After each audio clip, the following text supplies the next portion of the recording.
Bom dia, meus irmãos, paz do Senhor a todos, sejam bem-vindos a mais uma edição da nossa Escola Bíblica Dominical nesta manhã de domingo. Damos graças a Deus por essa semana abençoada que o Senhor tem nos dado e pela oportunidade de, mais uma vez, podermos nos reunir na presença do Senhor para continuarmos estudando a santa e bendita palavra do Senhor, nesta manhã. Vamos orar?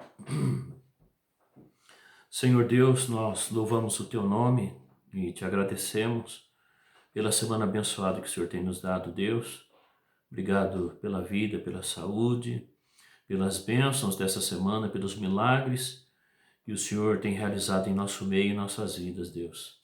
Te damos graça por podermos chegar mais no final de semana e hoje, o dia do Senhor, termos o privilégio e a oportunidade de nos reunirmos, mesmo distante fisicamente, mas nessa sala virtual, para continuarmos estudando a Tua palavra, Senhor. Nós declaramos aqui a nossa submissão ao Senhor, nossa dependência, quanto precisamos que o Senhor, através do Teu Espírito Santo, abra nossa mente, nosso coração, nosso entendimento, para nós entendermos as riquezas da Tua santa palavra, Senhor. Fala conosco nesta manhã, através desse estudo. Continuaremos tratando sobre o assunto dos milagres e hoje nós vamos ver o milagre da unidade na vida da Tua igreja, na vida do Teu povo, Pai. Que o Senhor possa falar conosco nesse assunto, para que o nosso coração seja cheio do amor do Senhor, seja cheio da graça do Senhor e Teu Espírito Santo possa produzir esse grande milagre no meio do Teu povo, da Tua igreja, que é o milagre da unidade, Deus. Obrigado pelas demais classes que estão reunidas nesta hora, os professores, os irmãos, as irmãs, todos que estão separando um tempo nesse dia para assistir essa aula. Que o Senhor mesmo nos ensine nesta manhã, Pai, nós sejamos ricamente abençoados, alimentados e fortalecidos pela Tua santa e bendita palavra. E o Teu nome será glorificado em nosso meio e em nossas vidas. Esse é o nosso propósito, nosso desejo e a nossa oração inicial no nome do Senhor Jesus. Amém e amém. Pois bem, nós vamos continuar com a nossa série de milagres e hoje eu quero entrar num ponto com os irmãos que é o milagre da unidade. O milagre da unidade. Quando o pecado entrou no mundo, o pecado atingiu toda a raça humana. Através de Adão, de Eva, o pecado se espalhou por todo ser humano. Todas as pessoas que nascem, todo ser humano está afetado, prejudicado, danificado pelo pecado. E o pecado, ele afeta o ser humano em toda a sua totalidade. E isso reflete nas nossas relações, nos nossos relacionamentos. Então, uma criança nasce, bebê, santo, perfeito, sem nenhuma maldade, mas essa criança vai crescendo e logo começa a demonstrar traços do pecado, evidências do pecado, através da desobediência, do ódio, da ganância, do egoísmo. E isso vai refletir na escola, quando essas crianças vão para a escola. Isso vai refletir em casa, na vida dos filhos, na infância, na adolescência, através da rebeldia, da desobediência, do desrespeito aos pais, etc. Isso vai refletir lá no mercado de trabalho, quando essa pessoa começa a trabalhar, e vai refletir também na igreja, por que não? A igreja é uma comunidade, é um lugar de relacionamentos, de pessoas, e então o problema do pecado afetou o ser humano e influencia todas as suas relações, Toda relação humana é afetada pelo pecado. Então, as relações humanas, elas são conflituosas, elas são marcadas por conflitos. Por isso que quando a gente fala de igreja, nós não estamos falando de um grupo de pessoas, de uma comunidade, de uma sociedade, de um ajuntamento de pessoas perfeitas. Mas a igreja é um ajuntamento de pessoas pecadoras, marcadas pelo pecado, uma raça caída, né? E que a gente tenta conviver, se relacionar como igreja, como povo de Deus, mas existem os conflitos, as diferenças, né? Por isso que a unidade é um milagre. E eu trouxe esse tema aqui, o milagre da unidade, para esse ponto do nosso estudo da série de milagres. Eu não vou falar agora de cura, de libertação, de salvação. Eu vou falar nesse ponto aqui, começando hoje, obviamente, e a gente vai prosseguir pelos próximos domingos, do milagre da unidade. A unidade é um milagre de Deus. Por quê? Eu coloquei duas definições aqui e quero ler para vocês sobre unidade. A gente poderia definir de várias formas, né? Mas duas definições de unidade. É a associação ou combinação de coisas diferentes para formar um todo. A gente pode definir unidade como uma combinação, uma associação de coisas diferentes ou iguais para formar um todo, né? Inclusive a Bíblia vai tratar a igreja muito, falar muito sobre a igreja e comparar a igreja a um corpo formado por vários membros que se ajuntam e formam um corpo, né? Uma outra definição que eu achei interessante sobre unidade é a ligação ou combinação de esforços e pensamentos para um bem comum. Quer dizer, quando a gente fala de unidade, nós estamos falando de uma combinação de esforços, de maneira de pensar, de ações voltados para um bem comum, um bem para toda a comunidade, todo o grupo, né? Então, eu deixo aqui essas duas definições de unidade. Quando a gente fala de unidade, nós não podemos confundir unidade com uniformidade, porque uniformidade é quando todos são iguaizinhos. Quando tudo é uniforme, quando a coisa é uniforme, porque todos são iguais, todo mundo o mesmo gosto, a mesma aptidão, o mesmo dom, mesmas preferências, mesmas opiniões. Isso é uniformidade, mas unidade não é isso. Unidade é você ter comunhão com os diferentes. É conviver com os diferentes, aceitando, suportando, amando, convivendo, trabalhando pelo mesmo objetivo, olhando para a mesma direção, tendo o mesmo pensamento, mesmo sendo diferentes. Então isso é unidade, né? Então, por exemplo, quando a gente fala, se referindo à igreja, nós vamos ter a questão de dons. Em 1 Coríntios 12, 4 a 6, quando Paulo fala ali sobre a lista de dons do Espírito Santo, ele disse assim, tendo os diferentes dons, há diversidade de dons, né? Que Paulo está dizendo ali? Olha, é um Espírito só, é Jesus que opera, é o Espírito Santo que opera, é um Deus só que opera, mas os dons são diversos, as operações são diversas. Então aqui está a diversidade, né? Até nos dons que Deus derrama e usa, concede aos membros da igreja, aos crentes, os dons são diferentes, as manifestações são diferentes. As áreas são diferentes, as operações são diferentes, mas Paulo diz, mas é um só Deus, é um só Senhor, é um só Espírito. Então o que Paulo está falando aqui? Precisa haver uma unidade dentro de uma diversidade, né? Em Romanos, capítulo 12, versículo 6, no início também, ali quando Paulo vai falar sobre aquela lista de 7 dons, os dons pessoais, ele começa dizendo, olha, tendo dons diferentes, deixa eu ler aqui, de modo que tendo diferentes dons, segundo a graça que nos é dada, aí ele vai falar sobre os dons. Então Paulo começa aqui em Romanos 12, 6, com essa expressão, tendo diferentes dons, olha, diferentes dons, segundo a graça que nos é dada, aí ele começa a falar sobre os dons e como a gente deve exercer esses dons. Então veja que nós não somos pessoas iguais, nós temos uma diversidade. Isso está na característica de cada ser humano. Só que dentro dessa diversidade precisa haver unidade. Então a unidade vai ser aqui uma ação de Deus, um milagre de Deus, provocando isso no meio do seu povo, da sua igreja. E é interessante porque quando a gente fala sobre unidade, isso é tão sério, tão importante para a igreja, que Jesus, na sua oração sacerdotal, e nós temos essa oração registrada no Evangelho de João, no capítulo 17, na sua oração pelos discípulos, Jesus orou por unidade. Jesus pediu a Deus que Deus realizasse o milagre da unidade no meio dos discípulos, no meio do povo dele, né? Então, em São João capítulo 17, os versículos 22 e 23, eu quero destacar aqui, diz assim, ó, na oração de Jesus ele disse o seguinte ao Pai: para que todos sejam um, como tu, ó Pai, o és em mim e eu em ti, que também eles sejam um em nós, para que o mundo creia que tu me enviaste. Para o mundo crer em Jesus, é necessário, é preciso que a igreja testemunhe essa unidade, viva essa unidade. Por isso, queridos, a importância do milagre da unidade acontecer no meio da igreja.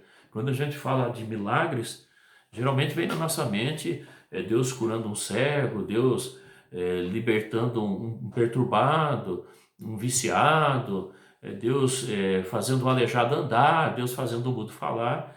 Mas milagres é muito mais do que isso, não é só isso, né? Então, o nosso foco aqui, nesse ponto do nosso estudo, é o milagre da unidade. E Jesus orou por isso aqui. Olha o versículo 23. Nós lemos o 22, né? Vamos ler o 23 de João 17. Aliás, eu li o 21. Agora vamos ler o 22. E eu dei-lhes a glória que a mim me deste, para que sejam um, como nós somos um em unidade. Agora o versículo 23. Eu neles e tu em mim, para que eles sejam perfeitos, perfeitos em unidade, e para que o mundo conheça que tu me enviaste a mim e que tens amado a eles como me tens amado a mim. Que eles sejam perfeitos em unidade. Então, olha como a unidade é importante.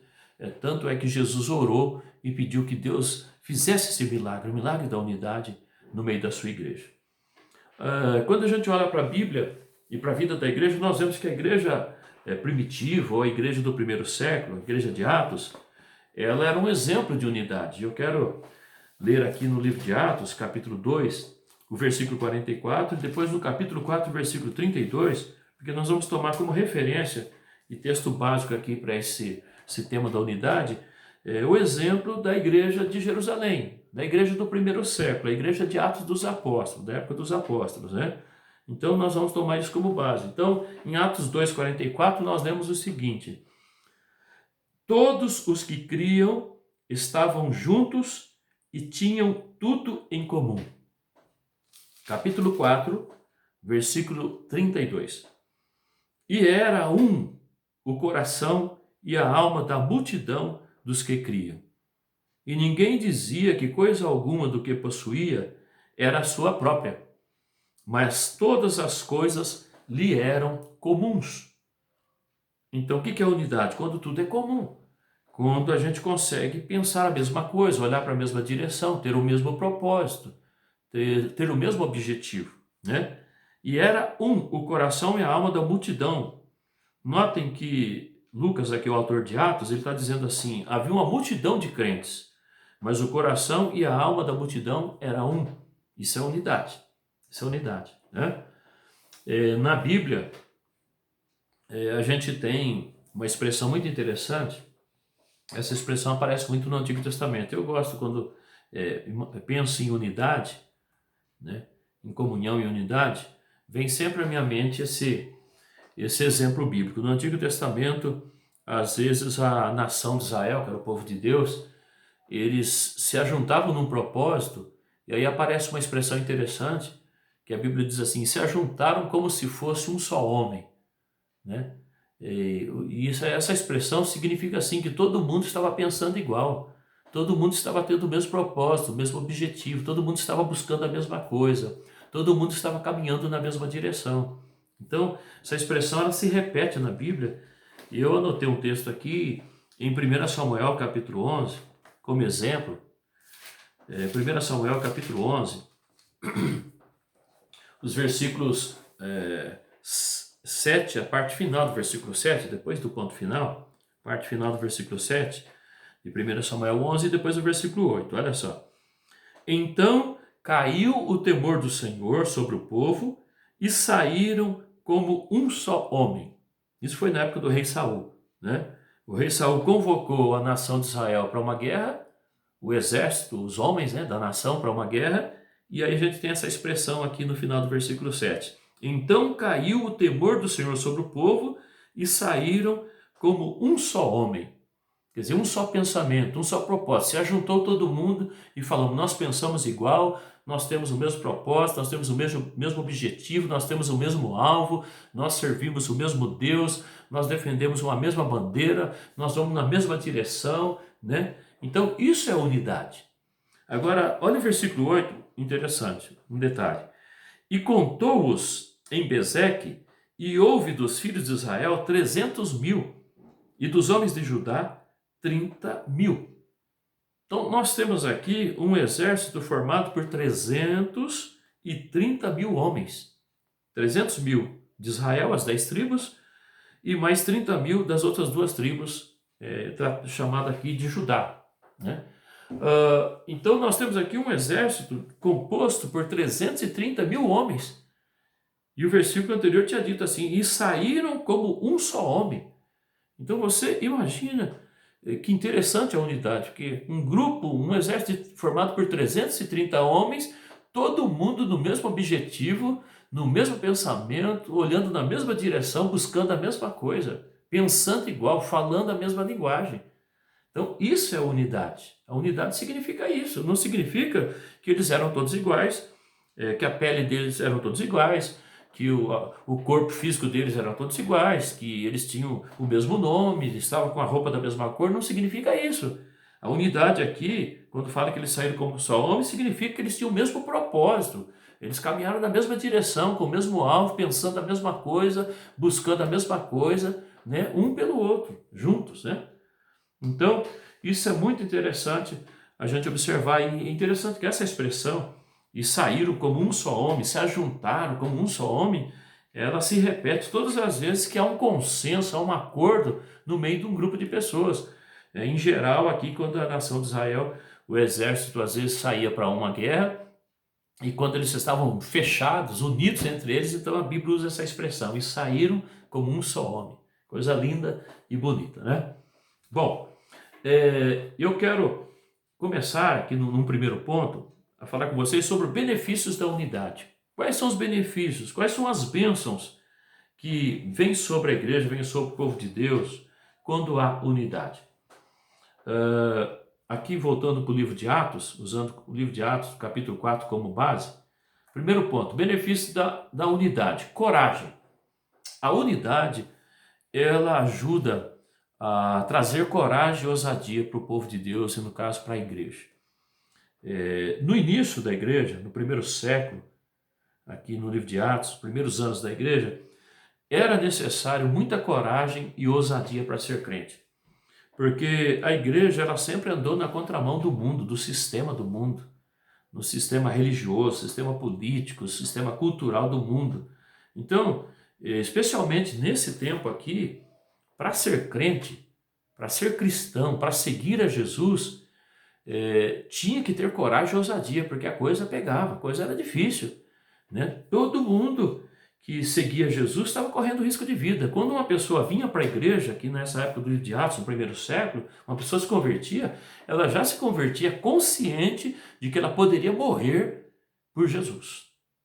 Ela estava correndo o risco de morrer pela sua fé. Então já havia essa consciência na vida da igreja. Olha, ao se converter ao cristianismo debaixo da perseguição do Império Romano, nós estamos colocando o nosso pescoço, a nossa vida em risco. Tanto é que um certo historiador disse que no primeiro século da igreja, na época da perseguição, a igreja no primeiro século, era normal em toda família ter um mártir. Toda família tinha uma experiência de ter alguém que morreu por Jesus no meio da família. Toda família cristã tinha esse testemunho. Olha, nós tivemos alguém da família que teve que dar a vida por Jesus, que morreu, que foi morto por conta de Jesus, foi torturado por conta de Jesus. Os historiadores também dizem que era normal e comum todo cristão trazer uma marca, uma cicatriz de tortura. Então a perseguição sobre a igreja era terrível. Então, a igreja, nesse tempo, não que hoje não seja diferente, hoje a igreja precisa de coragem e ousadia também, mas quando nós estamos falando aqui, tomando como exemplo a igreja do primeiro século, era essencial que os crentes tivessem coragem, e ousadia para ser fiel a Jesus, para servir a Jesus, né? E é interessante porque a unidade dessa igreja dava essa coragem. A unidade da igreja de Jerusalém, da igreja de Atos, ela fornecia e capacitava os crentes a ter essa ousadia e coragem para se manterem fiel a Deus, a Jesus, ao Evangelho, debaixo de perseguição e de lutas. Então, deixa eu citar aqui um exemplo, nesse primeiro ponto. Em Atos capítulo 4, versículo 3, nós temos o seguinte: e lançaram mão deles e os encarceraram na prisão até ao dia seguinte, pois era já tarde. Bom, nós lemos aqui no capítulo 4 que Pedro e João são presos por pregar o evangelho. São presos, são colocados na cadeia, na prisão, por pregar o evangelho, né? E quando as autoridades chegam para eles e questionam por que eles estão pregando o evangelho, por que eles estão fazendo aquilo, eles têm coragem e ousadia suficiente para reafirmarem a sua fé em Jesus. Eles estão na cadeia, as autoridades chegam para eles e falam assim: por que vocês ficam pregando, por que vocês ficam orando pelas pessoas, e em nome de quem que vocês fazem isso, com que autoridade vocês fazem isso? E eles, com muita coragem e ousadia, dizem: olha, é em nome de Jesus que nós fazemos isso, né? É o Jesus que vocês mataram, que vocês crucificaram, ele ressuscitou, ele está vivo, em nome dele a gente prega, em nome dele. Esse homem paralítico aí de mais de 40 anos que nunca tinha andado, está andando pelo poder do nome de Jesus. Então eles têm coragem, eles têm ousadia, e a gente vai ver mais à frente, no decorrer desse estudo, que essa coragem, essa ousadia é consequência, é resultados da unidade que reinava no meio dessa igreja, como nós lemos ali atrás, em Atos 2, 44 e 4, 32, que eles tinham um só coração, uma só alma, eles eram unidos. Eles eram uma multidão, mas todo mundo estava junto, fechado.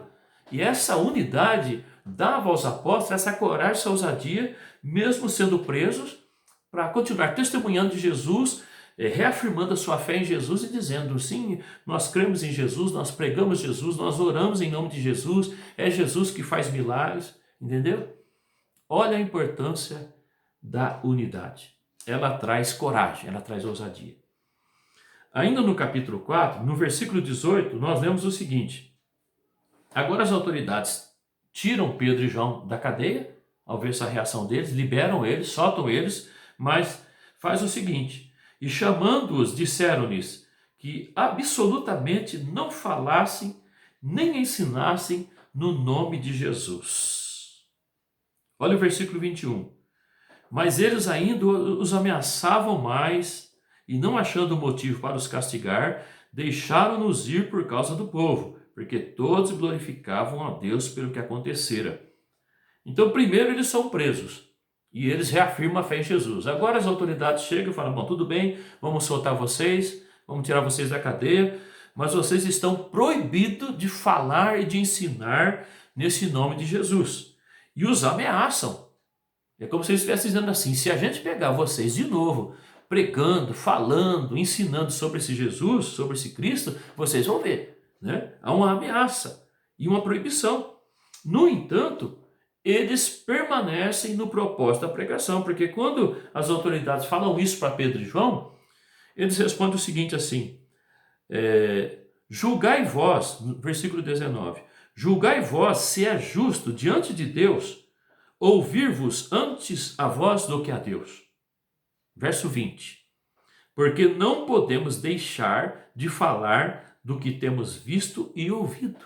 Olha que coragem, que ousadia, diante de uma proibição, diante de uma ameaça das autoridades, eles reafirmam e dizem assim: nós vamos continuar pregando e ensinando, porque mais do que obedecer vocês, nós obedecemos a Deus, e Deus mandou a gente pregar, Jesus mandou a gente pregar, né?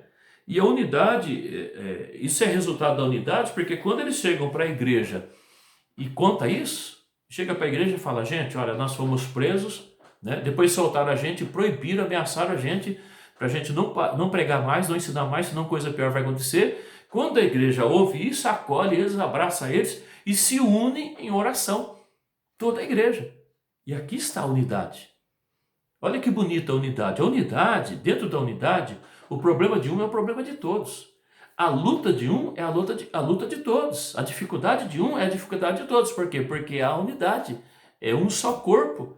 Então toda a igreja se abraça a Pedro e João e ora com eles, clama a Deus por eles, né?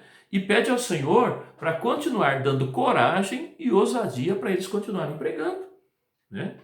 Então, o primeiro benefício que eu quero destacar aqui da unidade, tomando como exemplo a igreja primitiva, a igreja de Jerusalém, é que a unidade traz coragem. Irmãos, muitas vezes nós precisamos de coragem. Quando a gente enfrenta uma luta, uma dificuldade, uma provação, quer seja na família, quer seja na nossa saúde, quer seja na nossa vida financeira, quer seja na igreja mesmo, a nossa tendência às vezes é desanimar, é perder o ânimo, é querer desistir de tudo, é perder, olha, não vou fazer mais nada, não dá, eu vou desistir, eu vou parar, eu vou cruzar os braços, eu não sei o que fazer. O desânimo vem sobre nós. Então, nessa hora, a unidade vai contribuir para nós recebermos coragem e ousadia para enfrentarmos a situação, né? Enfrentarmos a situação. Vocês vejam que nesse tempo de quarentena, pandemia, a igreja ela foi assim de certa forma proibida de se reunir. E aí nós não nos reunimos, por quê? Por que a gente acatou essas ordens da autoridade? Porque é uma questão de saúde, então é uma situação diferente, né? As autoridades falaram, ó, tem que fechar os templos, não pode se reunir, não pode ter culto, por quê? Por conta da pandemia. Então, entendendo essa questão, a gente não se reuniu. Agora, vamos supor que fosse uma perseguição religiosa. Vamos supor que não está tendo nenhuma pandemia, nenhum problema de saúde, nada, e simplesmente as autoridades chegam e falam assim, ó, não é para fazer culto, é para fechar o templo, não é para ter reunião nas casas. Como nós reagiríamos? Qual seria a nossa postura? Porque nessa questão agora do coronavírus foi por conta de preservar a saúde. Então a gente entendeu até preservar a saúde nossa mesmo, da igreja, dos irmãos, dos grupos de risco, era o correto, né? Agora estamos liberados, estamos reunindo novamente. Mas imagine na igreja perseguida, nos países onde não há liberdade religiosa. Na janela 1040, os países da janela 1040, onde independente de doença ou não, simplesmente por perseguição religiosa, as autoridades chegam para os cristãos e falam, vocês não vão fazer culto, não vão se reunir, não tem que ler a Bíblia, não tem que ter esse tipo de reunião. Como é que fica?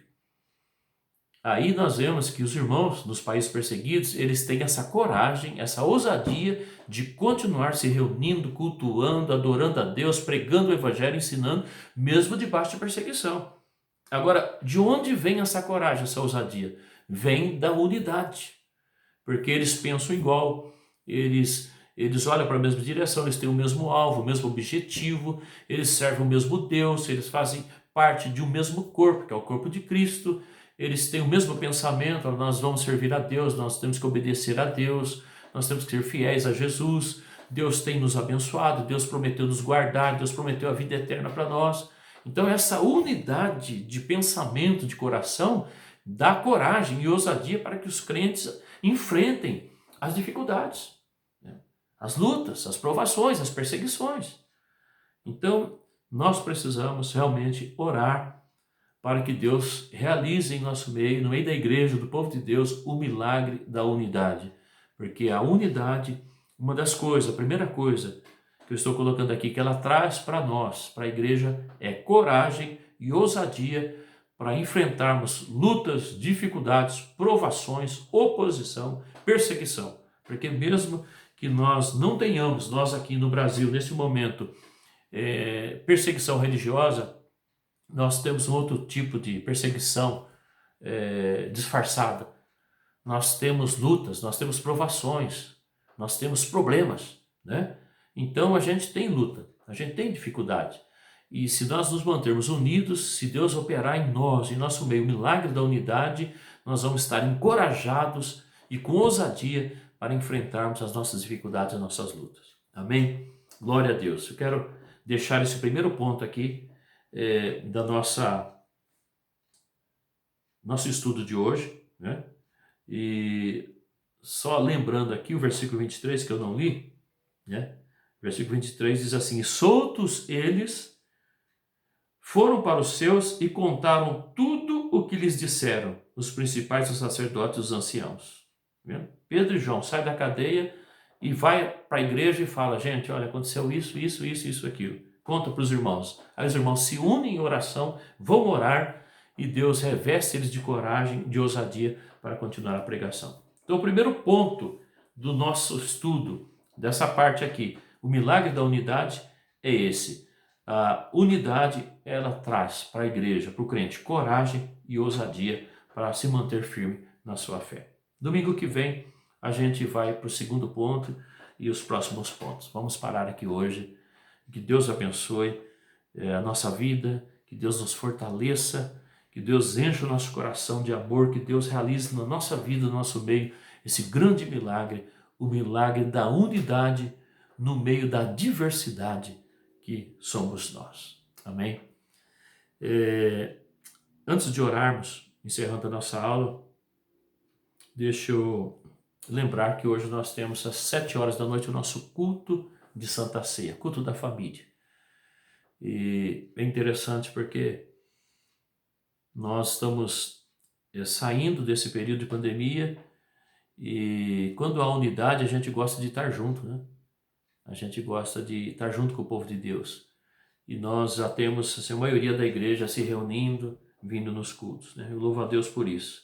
Havia uma grande preocupação de, terminando a pandemia, como é que seria a vida da igreja? Quantas pessoas voltariam? Mas a maioria do nosso povo já está vindo na igreja nos cultos, demonstrando assim que a gente gosta de estar junto, que o nosso prazer é estar na casa do Senhor, adorando o Senhor. Então você que pode vir hoje à noite, nós teremos o nosso culto da família, de louvor, adoração a Deus e a celebração da Santa Ceia do Senhor. E aqueles que ainda não podem vir, nós entendemos e respeitamos isso. Você não está bem ainda para estar vindo ao culto, você pode assistir em casa, né, através da transmissão pelo Face, e você pode preparar os elementos aí, o seu pão, o seu copinho, recipiente com suco de uva, e você pode participar da ceia conosco, mesmo na sua casa, tá bom? Que Deus nos abençoe as nossas vidas, em nome de Jesus. Vamos orar. Senhor nosso Deus e Pai, em nome de Jesus, nós queremos te agradecer e te louvar por mais essa edição da nossa escola bíblica. São poucos minutos que passam rapidamente, Senhor, mas minutos e momentos tão bons e agradáveis, porque é um tempo que nós separamos para meditarmos na Tua Palavra. Deus, faz esse milagre em nosso meio, Senhor. Quebra as barreiras, quebra os grilhões, como diz esse cântico que nós estamos ouvindo. Traga paz para os nossos corações, traga alegria e traz unidade, Senhor. Unidade no meio da diversidade. Nós somos pessoas diferentes, nossos relacionamentos muitas vezes não são perfeitos porque nós somos pecadores e o pecado afeta toda a relação humana em todas as áreas da nossa vida, inclusive na convivência como igreja, como povo de Deus.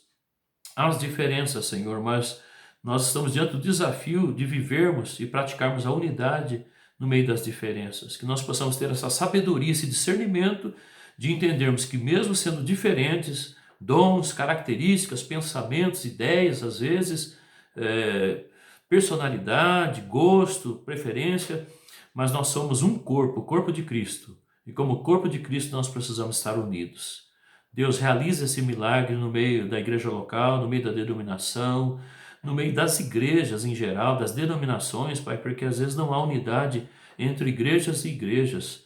Nós somos o mesmo povo, fazemos parte da mesma família, a família de Deus, do mesmo corpo, o corpo de Cristo, e servimos um mesmo Deus, o Deus da Bíblia Sagrada, obedecemos a mesma palavra, a palavra de Deus. Então que o Senhor opere esse milagre da unidade no meio do teu povo e da tua igreja. E que juntos, Senhor, através da unidade nós recebamos coragem e ousadia para enfrentarmos as nossas lutas, o nosso inimigo comum que é Satanás e seus demônios, e possamos servir ao Senhor, testemunhando a nossa fé, reafirmando o nosso compromisso com o Senhor e com a tua santa e bendita palavra. Abençoe cada um dos meus irmãos que me assistiram nesta manhã, nesse dia, e fortaleça os seus corações e a sua fé. Abençoa o nosso culto desta noite, Pai. Seja bem-vindo em nosso meio, receba o nosso louvor, nossa adoração e, mais do que isso, a nossa própria vida no teu altar. Em nome de Jesus, para a tua glória, oramos com ação de graças. Amém e amém, Jesus. Deus abençoe a todos, em nome de Jesus. Amém, Senhor.